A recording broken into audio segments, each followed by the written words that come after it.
কোনো পরিকল্পনা ছাড়া যদি কেউ বিদেশ ভ্রমণ করে থাকে সেই ব্যক্তিটি আমি। তাই হঠাৎ করেই কোনো প্রকার পূর্ব পরিকল্পনা ছাড়া অফিসিয়াল একটি কাজে শ্রীলঙ্কা যাচ্ছি এবং সেখানে প্ল্যান করছি অনেকদিন থাকবো। কিন্তু শ্রীলঙ্কা যাওয়ার পথে যে পরিমাণের সমস্যার সম্মুখীন হয়েছি, বিশেষ করে ট্রানজিট ফ্লাইটে, তারপরে সুন্দর শ্রীলঙ্কা দেখার জন্য আমি খুবই উদ্গ্রীব ছিলাম। আর আজকের ভিডিওতে আপনাদেরকে দেখাবো সেই শ্রীলঙ্কা, আমার প্রথম জার্নিটি ঢাকা থেকে শ্রীলঙ্কা।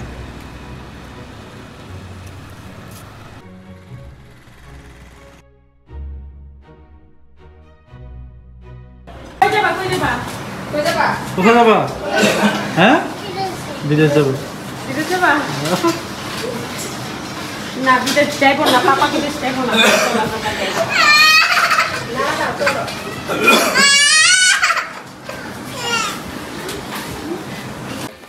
মসজিদে যাই, মসজিদে ইফতার করবা।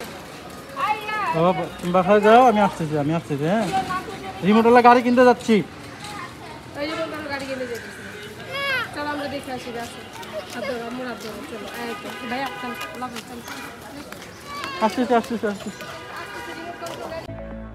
ইফতারের কিছুক্ষণ আগেই আমি রওনা দিয়েছি, কারণ আমার ফ্লাইটটা রাতে 9:45 তাই তাড়াহুড়ো করে ইফতার ব্যাগে করে নিয়ে বের হয়ে গেছি। আর যাওয়ার পরে এয়ারপোর্টের যে অবস্থা, যে পরিবারের মানুষ, মানে এরা সবাই বিদেশে যাচ্ছে, ভ্রমণে না, কাজে রয়েছে। আমার ইমিগ্রেশন অফিসার জিজ্ঞেস করছে কি করেন, আমি বলছি ফিল্মের মিডিয়াতে কাজ করি। বাস ইমিগ্রেশনের ফিল্মেরও ছেড়ে দিছে। এখন গেটের দিকে যাচ্ছি, এই যে এয়ারপোর্টের ভিতরে। আমি অনেক দিন পর আবার সেকেন্ড দেশ ট্যুর দিচ্ছি, আর দেশের নাম হচ্ছে শ্রীলঙ্কা। ঢাকা এয়ারপোর্টে ঝামেলা হয় না, এখন দেখছি যে শ্রীলঙ্কা এয়ারপোর্টে কোনো ঝামেলা হয় কি। Very beginning, first time I am going to explore Sri Lanka. আমাদের 5 জনের গ্রুপ টিকিট ছিল, মানে আমাকে গ্রুপ টিকিটে দিছিল। এই যে এই বিমানে আমি যাব, 5 জনের মধ্যে আমিই আসছি আর বাকিরা আসে নাই। বলা জরুরি যে আমি একটি ওয়ান ওয়ে টিকিট কেটেছি, আর আমার ফ্লাইটটি ছিল এয়ার ইন্ডিয়াতে। দিল্লিতে প্রায় 13 ঘন্টার ট্রানজিট ছিল। যাই হোক, বিমানের খাবার নিয়ে সবার অভিযোগ থাকলেও এয়ার ইন্ডিয়ার ফ্লাইটের খাবার নিয়ে আমার কোনো অভিযোগ নেই, কারণ এয়ার ইন্ডিয়ার হসপিটালিটি, খাবার চমৎকার। শুধু খাবার না, আপনারা বিশেষ কিছু জিনিসও তারা দেবে যদি আপনি তাদের কাছে চেয়ে নিতে পারেন।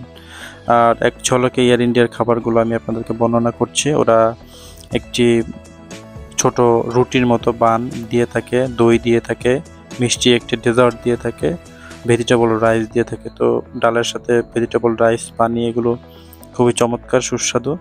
আমি অর্ডার করব যে, মানে অনুরোধ করব যে আপনারা অবশ্যই ভেজিটেবলটা খাবেন, কারণ চিকেন আইটেমগুলো একদমই ভালো না। ড্রিঙ্কসও পাবেন, আপনারা বিয়ারও পাবেন একদম ফ্রিতে। আর আমার পাশেই দেখতে পাচ্ছেন বাংলাদেশে ভাইয়েরা ফ্রিতে মদ পেয়ে কি করছে, বোতলে ভরে নিচ্ছে। যদিও বা ওগুলো পরে তারা ফেলে দেয়, এয়ার হোস্টেস বা যারা আছে বিমানবালা, তারা দেখার পরে এগুলোকে নিতে দেবে না।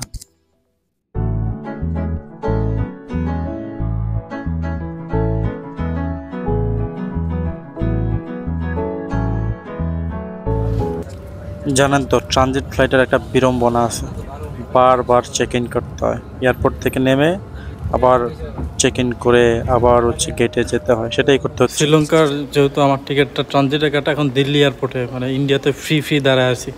কতদিন যাবত ইন্ডিয়ান ভিসা নাই, ইন্ডিয়া ঢুকবো কবে ভাবতেছিলাম, এখন ইন্ডিয়ান ভিসা ছাড়া ইন্ডিয়ার মাটিতে দাঁড়ায় আছি।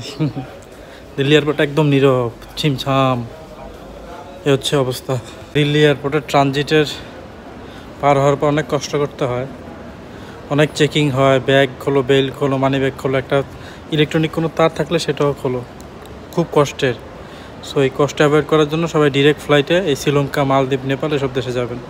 এখানে আরেকটা জিনিসের প্রবলেম দেখছি, যারা ওয়ান ওয়ে টিকিটে আসছে তাদেরকে ট্রান্সফার চেকিং ডেস্ক থেকে ফেরত দিচ্ছে, মানে ফেরত না, বোর্ডিং রেখে বসায় রাখতেছে বা ওয়েটিং রাখতেছে। কারণ যে রিটার্ন টিকিট শো করবে, তারপর ট্রান্সফার ডেস্ক ছাড়বে এবং সেখান থেকে চেকিং পার হয়ে ট্রানজিট গেটে যাবে, এছাড়া ছাড়বে না। দিল্লি এয়ারপোর্টে অনেক কড়াকড়ি নিয়ম, সবাইকে কড়াকড়ির মধ্যে থাকতে হবে। যেমন আমি এই যে চেকিং গেট পার হয়ে, এই যে ঠিক এদিক দিয়ে মনে করি উপরে গিয়ে আমার যে গেট, সেই গেটের সেই সামনে গিয়ে আমি বোর্ডিং নিয়ে ফেলবো এবং বিমান উঠে যাব। কিন্তু এখন আমার সাথে যারা ছিল তারা এখন উঠতে পারেনি, এই হচ্ছে অবস্থা, কারণ তাদের রিটার্ন টিকিটটা অ্যাক্টিভ করা নাই।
আমি কিন্তু মজা করছি, এনজয় করছি। অনেক বড় এয়ারপোর্ট, ঘুরে ঘুরে দেখতে পাচ্ছি। বিভিন্ন শপিং মল ছিল, লাউঞ্জ ছিল, হোটেল ছিল, সব কিছু ঘুরে ঘুরে দেখছি। নাও আমি আমার 12:20 ফ্লাইট দিল্লি থেকে কলম্বো 4 নম্বর গেটে আমি ঢুকবো।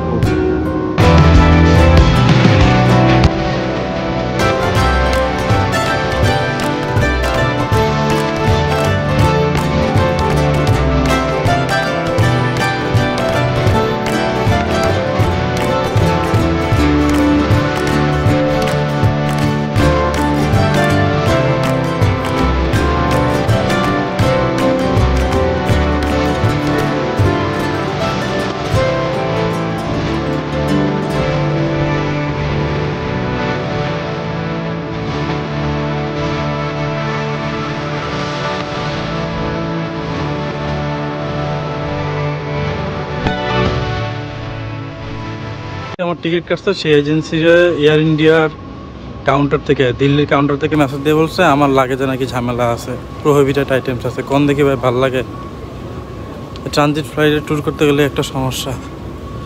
এখন আমার সেই ঘুরে ঘুরে সে আবার কাউন্টারে যেতে হবে এয়ার ইন্ডিয়ার, 1.5 কিলোমিটার হেঁটে 1 কিলোমিটার। জানি না এটার সলিউশন কী হবে, কী কী আইটেম তারা আবার প্রোহিবিট করে দিল। লাগেজে কোনো প্রবলেম হয় নাই, চেক ইনের প্রবলেম হয় নাই, কাস্টমসের প্রবলেম হয় নাই, তাদের এখন চেক ইন বোর্ডিং কাউন্টারের প্রবলেম। এয়ার ইন্ডিয়া থেকে সুপারভাইজারকে পাঠিয়েছে। এই ভদ্রলোকের পেছনে পেছনে আমি এখন যাচ্ছি। আমার লাগেজটা খুলবে, খুলে দেখবে আমার লাগেজের মধ্যে কি এমন নিষিদ্ধ আইটেম আছে যার কারণে বিমান ছাড়ার আগে আমাকে ডেকে বিপদে ফেললো। আমার ডাইকে নিয়ে আবার আসছে, চেক ইন টেকিন করেছে, লাগেজ খোলাইছে, লাগেজ খোলা আমার পাওয়ার ব্যান্ডার রাইখা দিছে। এখন বলতেছে ডিসপোজ করার সময় নাই আপনার, সরি মানে এটাকে এই করার সময় নাই, আবার চেক ইন করে ট্রাই করে চেক করে, বুঝতে টেকনিক্যাল জিনিস চেক করে বলবে, আমাকে একটা এনওসি দিবে, তারপর আমি পাওয়ার ব্যাংক নিতে পারবো। বলছে আপনার সময় না, আপনি চলে যান। এই পর্যন্ত প্রায় 100 যাত্রীর উপরে যদি 100 টাকা করে পাওয়ার ব্যাংক ওরা সিজ করে, তাহলে কত পাওয়ার ব্যাংক সিজ করছে। অথচ চেক ইনে কিন্তু পাওয়ার ব্যাংক ছেড়ে দিছিল। বিপজ্জনক আসে, সব দিক দিয়ে আসে, সব দিক দিয়ে বিপদ আসে। এই যে পকেটে রাখছি আমার লাগেজের চাবি, এটা তাড়াহুড়ো করে বোর্ডিং পাস বের করতে গিয়ে ফেলে দিছি। এলো অবস্থা রে ভাই। এই মুহূর্তে আমাকে অনেক ভিআইপি মনে হচ্ছে, কারণ বিমান ছাড়ার মাত্র 2 থেকে 3 মিনিট আগে বোর্ডিং ক্লোজ হওয়ার পরে আবার পুনরায় বোর্ডিং চালু করে আমাকে বোর্ডিং দিয়ে বিশেষ একটি গাড়িতে করে বিমানে পৌঁছে দেওয়া হচ্ছে। এটাকে ভিআইপি না বললে কি ভুল হবে। বেশ গর্ব হচ্ছে নিজেকে নিয়ে। যাই হোক, বিমানে উঠছি, যাচ্ছি। এখন বিমানটা প্রায় ছেড়ে দেওয়ার পথে, ওই যে দূরে, তো সেখানে যাব এবং বিমানে উঠবো অবশেষে। তো জার্নি কমপ্লিট। এখন আমি শ্রীলঙ্কা এয়ারপোর্টে নামবো, সেই মাহেন্দ্রক্ষণ, যেখানে নাকি শুনেছি ডলার ছাড়া ইমিগ্রেশন পার হওয়া যায় না।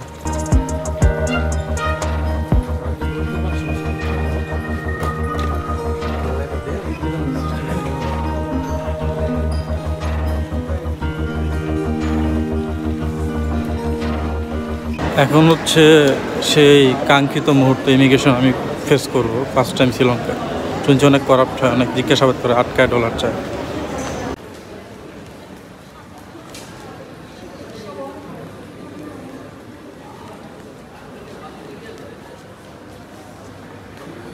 বাংলাদেশের ইমিগ্রেশন অনেক সহজে পার হয়ে গেছিলাম, এখন শ্রীলঙ্কার ইমিগ্রেশন যেগুলো শুনছি যে এগুলো হয় কিনা দেখি, তারপর আপনাদের সাথে শেয়ার করব কেমন ছিল ইমিগ্রেশন এক্সপিরিয়েন্স।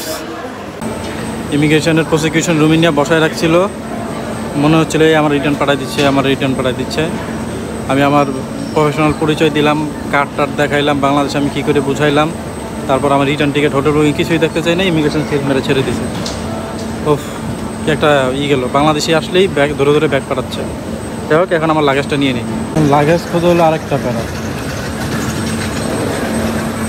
ট্রানজিট ফ্লাইটে আসছি, কোনটা যে আমার লাগেজ এটা খুঁজে বের করতে এখন জানলা বের হয়ে যাবে। সেই জায়গায় লাগেজটা কই খুঁজে বের করি, লাগেজটা বের করে হোটেল নিব, হোটেল নিয়ে উবার নিয়ে হোটেলে যাব, এটা হচ্ছে প্ল্যান।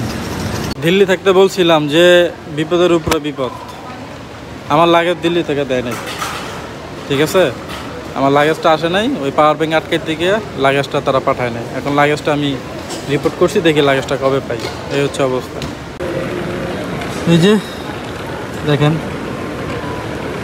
একটা লাইগা গেছে সব জায়গায়, মানে হয়েছে। ইমিগ্রেশন খুব স্মুথ হয়ে গেছে, এটাই আর কি। ডলার এক্সচেঞ্জ নিয়ে আপনাদেরকে একটি তথ্য দেই। এখানে $1 293 টাকা এয়ারপোর্টের রেট দেয়, আর বাইরের রেট হচ্ছে 298 থেকে 300 রুপি। সো বাইরে থেকে ডলার বের করে নেবেন আপনারা। এবার আপনাদেরকে সিম কার্ড নিয়ে একটি তথ্য দেই। সিম কার্ড কিনলে অবশ্যই ডায়ালেক্ট সিম কার্ডটা কিনবেন, সব জায়গায় নেটওয়ার্ক পাবেন। 1300 থেকে 2500 রুপির মধ্যে অনেক প্যাকেজ পেয়ে যাবেন। আমি 1300 রুপি দিয়ে 20 জিবির প্যাকেজটি নিয়ে নিয়েছি। আর অবশেষে মানি এক্সচেঞ্জ করলাম, সিম কার্ড নিলাম, তারপর হচ্ছে আমি যে রিসোর্টটা নিয়েছি সেই রিসোর্টের দিকে যাব। অনেক কষ্ট হয়েছে ভাই আসতে, অনেক কিছুর ঝামেলা হয়েছে। সো আমি আপনার ভিউটা দেখা তারপর এখান থেকে বেরোবো। শ্রীলঙ্কা এয়ারপোর্টের exit point, Uber pick up point খুব সুন্দর, আসলে চমৎকার নিদর্শন। কিন্তু ওরা মনে হয় আমাদের থেকে অনেক জায়গায় পিছায় আছে, এটা আমার কাছে মনে হলো। যাই হোক, আমি একটা হোটেলে যাই, হোটেলে যাওয়ার পর আপনাদেরকে হোটেলের ভিউটা দেখাই। হিন্দি আর English? English, no, single only. Okay, only English.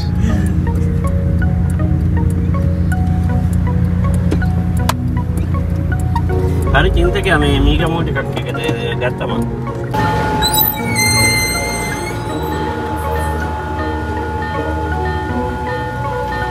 তো শ্রীলঙ্কাতে আসছি, ইফতার সাহারি করতে হবে।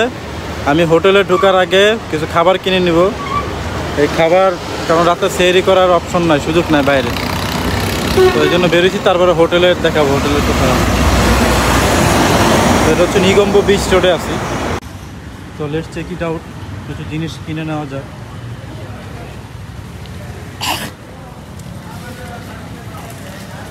কি আছে এখানে?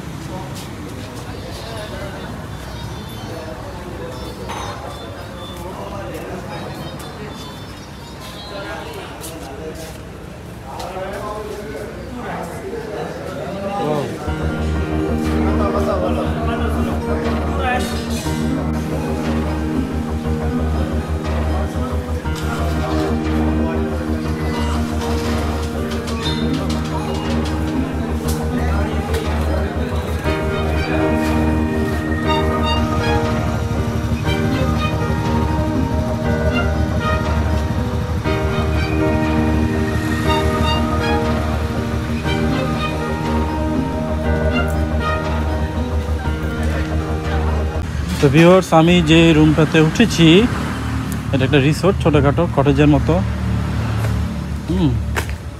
ইউথিকা রিসোর্ট, এই রিসোর্টে উঠেছি। তো আমার বোধহয় ওরা গেট লক করে দিয়েছে। চলে এসেছি, দেখি গেট খোলা কিনা।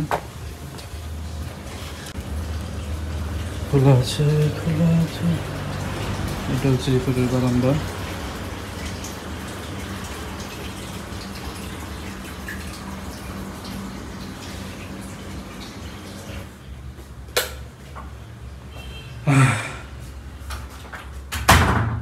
এই হচ্ছে আমার রুম, এটা আগে থেকে পে করা ছিল। উঠলাম, আগে থেকে যেহেতু পে করা ছিল সেই জন্য এটাতে বাধ্য হয়ে থাকতেছি। পরবর্তীতে আমি ভালো রুম নেবো। হচ্ছে ওয়াশরুম, আর হচ্ছে ছোট রুমের অবস্থা। এসিও আছে, তবে এসি বোধহয় বন্ধ, আর ছাড়ে না। এই একটা ছোট ফ্যান, এই হচ্ছে অবস্থা। তো দেখি এসি চলে কিনা। এই রুমটার ভাড়া আমি দিচ্ছি পার ডে $8 করে। তো ফাইনালি আমি শ্রীলঙ্কা চলে এসেছি। শ্রীলঙ্কা ভালো মন্দ মিলিয়ে মোটামুটি। এখন সবচেয়ে বড় যে ইস্যুটা হচ্ছে গোছানো, সব কিছু সুন্দর টুরিস্ট প্লেস, বাট কিছুটা অগোছানোর পরিস্থিতি এখানে আছে। অগোছানো পরিস্থিতি সেটা হচ্ছে এখানকার মানুষ খুব দ্রুত ঘুমায় যায়। 7টা-8টা বাজে সব কিছু ক্লোজ করে বাজার মতো বাসায় চলে যায়। 10টার পরে, 8টা-9টার পরে আপনার সার্ভিস পাবেন না। হোটেল রুমে আসছি, ফ্যানটা কোনোভাবে চলে, একটা সিলিং ফ্যান, আর এসি আছে, এসি বন্ধ, এসির কোনো খবর নেই। এখন এই গরমের মধ্যে আমি কীভাবে ঘুমাবো, কাকে ডেকে তুলবো আমি জানি না। হোটেলের ম্যানেজার ট্যানেজার সব ঘুমাচ্ছে। এই হচ্ছে শ্রীলঙ্কার বর্তমান অবস্থা। এখন আমি স্টে করতেছি হচ্ছে নিগম্বো বিচ হোটেলে, বিচ রোডের একটি হোটেলে, ইউথিকা রিসোর্ট। বাট কতটুকু রিসোর্টের মতো জানি না, বাট খুব গরম। সো অনেক দিন পর দেশের বাইরে ট্যুর করতেছি, আলহামদুলিল্লাহ। আরও বিভিন্ন জায়গায় ট্যুর করব। সবাই ভালো থাকবেন, টাটা। বাই দা ওয়ে, আমি কিছুক্ষণ আগে আসলে কাউকে খুঁজে পাচ্ছিলাম না, পায়চারি করছিলাম, হাঁটাহাঁটি করছিলাম, হয়তো তারা সিসিটিভিতে দেখছিল। কেউ একজন এসে আমাকে এসি রিমোটটা দিয়ে গেছে। এই যে এখন এসি চলতেছে আর সাবান দিয়ে গেছে।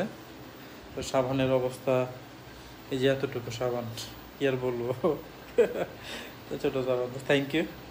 শেষ হয়ে কালকে নিগম্ব বিচ, নিগম্ব এরিয়াটা ভিজিট করব। টাটা।